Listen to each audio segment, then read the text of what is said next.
കൂടുതൽ വാർത്തകളും വീഡിയോകളും കാണാൻ ഈ ചാനൽ സബ്സ്ക്രൈബ് ചെയ്യുക. കൂടെ ബെൽ ബട്ടൺ അമർത്തുക. നമസ്കാരം.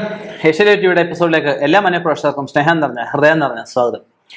നമ്മളിത് ഇവിടെ പറയാൻ പോകുന്നത് 24 തരം ഭഗവാന്മാരുടെ 24 തരം ദേവതകളുടെ ഗായത്രി മന്ത്രങ്ങളും ജപിച്ചാല വിശേഷ ഫലങ്ങളുമാണ്.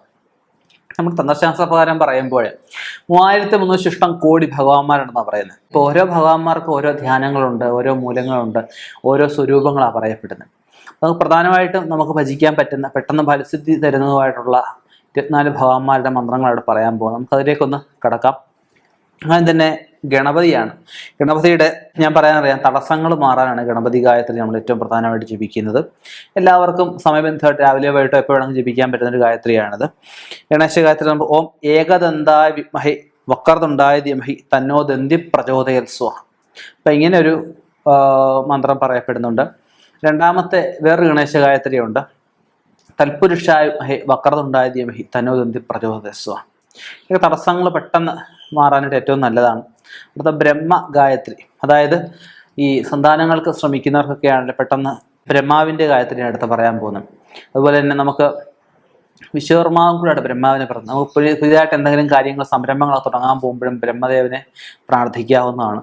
ബ്രഹ്മദേവന്റെ ഗായത്രി എന്ന് വെച്ച് കഴിഞ്ഞാൽ ഓം വേദാത്മനെ വിദ്മഹേ ഹിരണ്യഗർഭായ ധീമഹി തന്നോ ബ്രഹ്മ പ്രചോദയൻ. ഇതാണ് ബ്രഹ്മദേവന്റെ ഗായത്രി. അടുത്തത് വിഷ്ണു ഭഗവാൻ, ഭാഗ്യവർദ്ധനവനാണ് വിഷ്ണു ഭഗവാനെ ഭജിക്കുന്നത്. വിഷ്ണു ഭഗവാന്റെ ഗായത്രി ഓം നാരായണായ വിദ്മഹേ വാസുദേവായ ധീമഹി തന്നോ വിഷ്ണു പ്രചോദയൻ. അടുത്തത് നരസിംഹ ഗായത്രി. ബാധാദോഷശാന്തിക്കായിട്ടാണ് നരസിംഹ ഗായത്രി നമ്മൾ ജപിക്കുന്നത്. ഓം വജ്ര നഖായ വിദ്മഹേ തീഷ്ണദംഷ്ട്രായ ധീമഹി തന്നോ നൃസിംഹ പ്രചോദയൻ. ഇതാണ് നരസിംഹ ഗായത്രി. അടുത്തത് ശിവഗായത്രി. സൃഷ്ടി സ്ഥിതി സംഹാരത്തിന് അധിപതിയായിട്ടാണ്, അതായത് രുദ്രനെ പറയുന്നത്. ഭഗവാൻ ഒന്ന് പ്രസാദിച്ചു കഴിഞ്ഞാൽ സാധിച്ചെടുക്കാൻ പറ്റാത്തതായിട്ട് യാതൊന്നുമില്ല. സംഹരിക്കുക എന്നുള്ളത് ഭഗവാനെ ഭജിക്കുന്നവരെ എതിർക്കുന്നവരെ സംഹരിക്കുക എന്നുള്ളതാണ് ഉദ്ദേശിക്കുന്നത്. അത് ഓം തൽപുരുഷായ വിദ്മഹേ മഹാദേവായ ധീമഹി തന്നോ രുദ്രപ്രചോദയൻ. ഒന്നുകൂടെ പറയാം. ഓം തൽപുരുഷായ വിദ്മഹേ മഹാദേവായ ധീമഹി തന്നോ രുദ്രപ്രചോദയൻ. ഇതാണ് മഹാദേവന്റെ ഗായത്രി.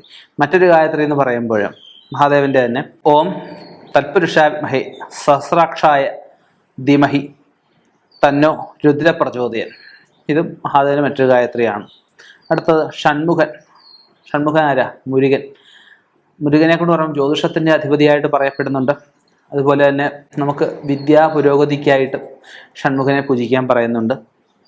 ഓം തൽപുരുഷായ വിദ്മഹേ മഹാസേനായ ധീമഹി തന്നോ സ്കന്ദ പ്രചോദയൻ. അടുത്തത് ഓം ഷഡാന്നായ വിദ്മഹേ ഓം സ്കന്ദായ ധീമഹി തന്നോ സ്കന്ദ പ്രചോദയൻ. ഇത് പറയുന്നുണ്ട്. ഓം സനൽകുമാരായ വിദ്മഹേ ഓം മഹാസേനായ ധീമഹി തന്നോ സ്കന്ദ പ്രചോദയൻ. ഇങ്ങനെ കുറേ ഗായത്രികൾ ഈ പറഞ്ഞ ഭഗവാന്റെ ഷൺമുഖന്റെ വരുന്നുണ്ട്. ഏത് വേണമെങ്കിലും ഭജിക്കാവുന്നതാണ്. അടുത്തത് സൂര്യഗായത്രി. സൂര്യഭഗവാനെ ഭജിക്കുന്നത് ഏറ്റവും നല്ലതായിട്ടാണ് പറയപ്പെടുന്നത്. നമുക്ക് തൊഴിൽ പുരോഗതിക്കായിട്ടാണ് സൂര്യഭഗവാനെ പ്രധാനമായിട്ടും, അതുപോലെ നവഗ്രഹ പ്രീതിക്കായിട്ടും ഒക്കെ നമുക്ക് സൂര്യഭഗവാനെ ഭജിക്കാറുണ്ട്. ഓം ഭാസ്കരായ വിദ്മഹേ ഓം മഹാദുരികായ ധീമഹി ഓം തന്നോ ആദിത്യ പ്രചോദയൻ. ഇതും ഭഗവാന്റെ തന്നെ, ആദിത്യ ഭഗവാന്റെ തന്നെ മന്ത്രമാണ്. സൂര്യഗായത്രി അടുത്തതെന്ന് പറഞ്ഞു കഴിഞ്ഞാൽ ഓം ആദിത്യ സഹസ്രകിരണായ ധീമഹി തന്നോ ഭാനു പ്രചോദയൻ. അടുത്ത സൂര്യഗായത്രി എന്ന് പറഞ്ഞു കഴിഞ്ഞാൽ ഓം പ്രഭാകരായ വിദ്മഹേ ദിവാകരായ ധീമഹി തന്ന സൂര്യപ്രചോദയൻ. അപ്പം ഇതൊക്കെ ഭജിക്കുന്നത്, ഈ മന്ത്രമൊക്കെ നിത്യം ജപിക്കുന്നത് ഏറ്റവും നല്ലതാണ്. അടുത്തത് ദുർഗാദേവിയുടെ ഗായത്രിയാണ്. നമുക്ക് മനഃശാന്തിക്കായിട്ടാണ് ദുർഗാ ഭഗവതിയെ നമ്മൾ ദുഃഖം മാറുക എന്നുള്ളതാണ് ദുർഗാ ഭഗവതിയെ ഭജിക്കാൻ ഉദ്ദേശിക്കുന്നത്. ഓം കാർത്തിയായന്യായ വിദ്മഹേ കന്യാകുമായ ധീമഹി ഓം കാർത്തിയായന്യായ വിദ്മഹേ കന്യാകുമാരിയായ ധീമഹി തന്നോ ദുർഗ പ്രചോദയൻ. ഇതാണ് ദുർഗാഭദ്ര ഒന്നാമത്തെ മന്ത്രം. രണ്ടാമത്തെ ഓം മഹാശൂലിന്യായ വിദ്മഹേ മഹാദുർഗായ ധീമഹി തന്നോ ഭഗവതി പ്രചോദയൻ. ഇത് രണ്ടും ദുർഗാദേവിയുടെ തന്നെയാണ്. അടുത്തത് ശ്രീരാമൻ. നമ്മൾ എന്ത് പ്രസ്ഥാനത്തിൻ്റെയും മുകളിൽ നിൽക്കുന്ന ഒരാൾ, അല്ലെ ഒരു ബിസിനസ് ചെയ്യുന്ന ഒരാളായാലും നമുക്കത് ഒരുമിച്ച് കൊണ്ടുപോകാനായിട്ട്, ഒരുമിച്ച് ഭരിച്ച് മുമ്പോട്ട് പോകാനായിട്ട്, എല്ലാവരും ഒത്തൊരുമയായിട്ട് മുന്നോട്ട് കൊണ്ടുപോകാനൊക്കെ ആയിട്ട് വീട്ടിൽ ഗൃഹനാഥന്മാരായാലും ഇത് ജപിക്കുന്നത് നല്ലതാണ്. ശ്രീരാമ ഗായത്രിയാണ്. ഓം ദശരഥായ വിദ്മഹേ സീതാവല്ലഭായ ധീമഹി തന്നോ രാമപ്രചോദയാത്. അത് നല്ലതാണ്. അടുത്തത് ഹനുമാൻ ഗായത്രി, അതായത് വായു വേഗത്തിൽ വിഷയങ്ങൾ മാറാൻ ഹനുമാൻ സ്വാമിയെ ഭജിക്കുന്ന, ഹനുമാൻ സ്വാമിയുടെ ഈ മന്ത്രം ജപിക്കുന്നതൊക്കെ ഏറ്റവും നല്ലതാണ്. ഓം ആഞ്ജനേയായ വിദ്മഹേ വായുപുത്രായ ധീമഹി തന്നോ ഹനുമൽ പ്രചോദയാത്. അടുത്തത് കൃഷ്ണ ഗായത്രി, സന്താന ഭാഗ്യത്തിനായിട്ട്, അതുപോലെ സന്താനങ്ങളുടെ അഭിവൃദ്ധിക്കായിട്ട്, കുടുംബ ഉയർച്ചയ്ക്കായിട്ടൊക്കെ ജപിക്കാൻ പറ്റുന്നതാണ് ശ്രീകൃഷ്ണ ഗായത്രി. ഓം ദേവകീനന്ദനായ വിദ്മഹേ ഗോപീജന വല്ലഭായ ധീമഹി തന്നോ ഗോപാല പ്രചോദയാത്. ഇതാണ് ശ്രീകൃഷ്ണ ഗായത്രി.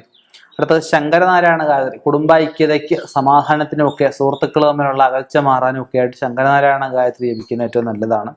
ഓം ശങ്കരനാരായണായ വിദ്മഹേ നാരായണായ ധീമഹി തന്ന പുരുഷ പ്രചോദയാത്. ഇതാണ് ശങ്കരനാരായണ സ്വാമിയുടെ ഗായത്രി മന്ത്രം. അടുത്തത് ലക്ഷ്മി ഗായത്രി.